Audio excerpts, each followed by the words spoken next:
सफलतार सुनेली किरण hustle हुआ सफलता विफलता मान जीवन गोटे गोटे अंग ए सब नथिले जीवन मूल्य रहंता नहीं। कहीं विफलता पर सफलता पाइले खुशी हुए, पुणी कहीं सफलता पर विफलता हेले दुखी भी हुए। टिकी उच्च को जाए केबे भी भावना जे मु सफलतार शीर्ष रे पहुंची। जीवन रास्ता रे झुंटी पड़ी केबे भी चिंता करना मु हारी जाइछि। एतिकी बुझनियो निज स्थिति रे मते परमात्मा रखछंती। एही स्थिति मो पई प्रयोज्य, तेणु मते उच्चुक जीवा पई कर्म करबाकू हबो।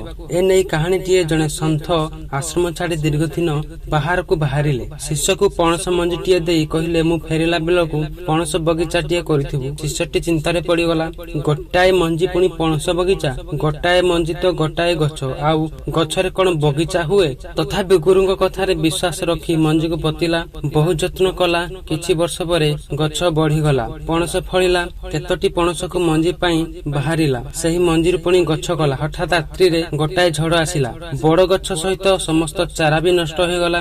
बगीचार स्वप्न रे विभवर थिबा शिष्यटी एबे मुकुला पड़िया रे ठिया होई गला परी लागिला। समस्तଙ୍କ जीवन रे एमिति समस्या आसे, गोटे गुरुत्वपूर्ण शेष होला बेले किछि विघ्न आसी जाय। कामटी होई पारे नाही। चाकरी, बाहागर, जमीबाड़ी जिनिस किणा बिका, पाठपढ़ा आदि अनेक क्षेत्र रे समस्या पूजे, जहा हमर मन को दुर्बल कर दिए। शिष्यर अवस्था भी अबिकल सेमिति हेला। मन दुखरे बगीचा को सफा करुथाय। हठात नजर पड़िला अलिया गदा पर पणस चाराटीए।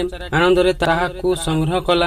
पुणी किछि वर्ष पर पणस बगीचा हो गला। गुरुଙ୍କ आदेश भी कार्यकारी हेला। अलिया गदारे उठिथिबा गछ केबे भी भाबि नथिबो से गुरुଙ୍କ महान आदेशर कर्णधार हेबो। सुंदर पणस बगीचा भली महान कार्य ता द्वारा संपन्न हेबो। आम जीवनर दशा और दिशा ठीक एमिति। टिके दुखरे भांगी पड़ू ता नुहे आमे चारि पाखरे बहु प्रतियोगी और प्रतिद्वंदी अछंती। तथापि आमको आगको बढ़िबाकू हेबो। केतेबेले हारि जिबा नाही, भाबिबा नाही मो द्वारा किछि हेला नाही। एबे भी समय अछि, आगको चलो। सफलतार सुनेली किरण तुमको अपेक्षा करिछि।